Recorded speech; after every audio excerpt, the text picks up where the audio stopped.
Jopuonj mar KNUT bade ma Kisumu kwa piny owacho mondo mi ochwal omenda mar somo ne skunde moto ne dok e skunde bang' yweyo madundo. E tamni jopuonj madongo mag skunde osebedo kaywago thagruok e chulo mwandu mag siro somo kaluwore ni piny owacho nodeko oro atamalo 30 mar omenda mowinjo bed ni osiro godo somo matamni.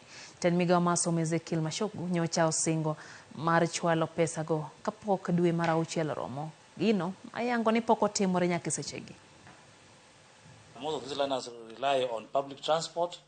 When public transport will be disrupted, it means that they can't access their schools. A school in this city of Kisumu was tear gassed, and the learners scampered for safety.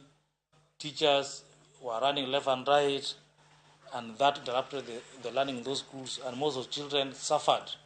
All we want to pray that the government would really move fast and listen to their grievances being put by this by the Gen Zs. The government did promise that they will be releasing funds to build classrooms and facilities in readiness for Grade 9, which is due in a few months to come.